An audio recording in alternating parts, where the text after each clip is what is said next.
আসসালামু আলাইকুম রহমতুল্লাহি ওয়া বারাকাতুহু। আশা করি আপনারা সবাই ভালো আছেন।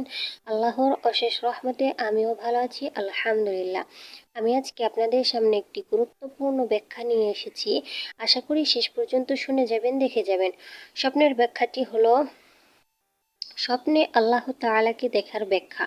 এর ব্যাখ্যাটা কি হতে পারে? প্রিয় বন্ধুরা, আমাদের সকলেরই কিন্তু জানা উচিত। আসুন আমরা জেনে নিই, স্বপ্নে আল্লাহ তাআলাকে দেখলে তার ব্যাখ্যাটা কি হবে।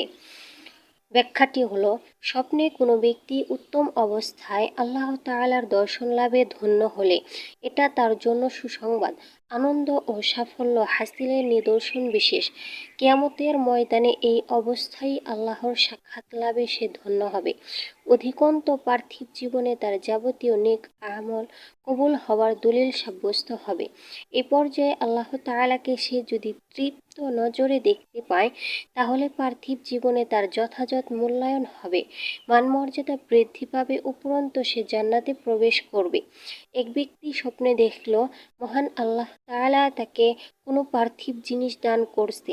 এর ব্যাখ্যা হবে, সে কোনো রোগে আক্রান্ত হবে, কোনো বিপদে পতিত হবে অথবা তার পরীক্ষা না হবে।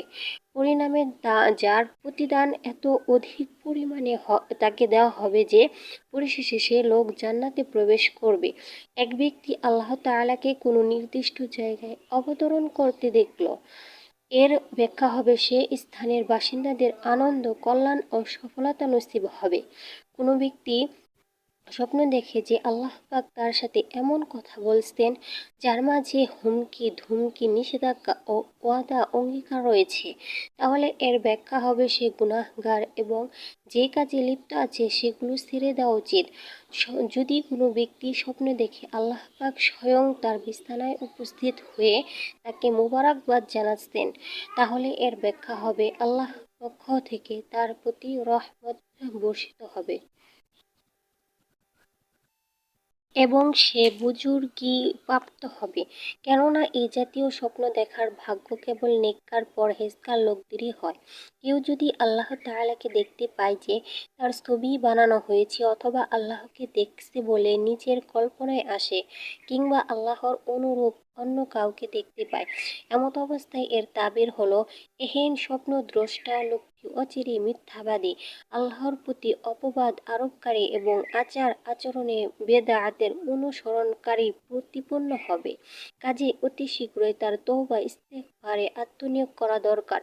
একইভাবে যদি কেউ আল্লাহ তাআলাকে অপূর্ণাঙ্গ অবস্থায় দেখতে পায়, অথবা মূর্তি, প্রতিমা কিংবা অন্য এমন অবস্থায় দেখতে পায় যা তার সৌন্দর্য, শ্রেষ্ঠত্ব ও মহত্বের জন্য শোভনীয় নয়, তাহলে তার তওবা ইস্তেগফারে লুটিয়ে পড়া উচিত।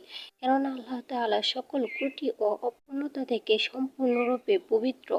আল্লাহ সর্বজ্ঞানী। প্রিয় বন্ধুরা, আশা করি ব্যাখ্যাটি বুঝতে পারছেন। যদি বুঝতে না পারেন তাহলে ভিডিওটি পুনরায় দেখবেন। যদি তাও বুঝতে না পারেন তাহলে কমেন্টে বলে যাবেন। ভালো থাকুন, সুস্থ থাকুন। আসসালামু আলাইকুম রহমতুল্লাহ।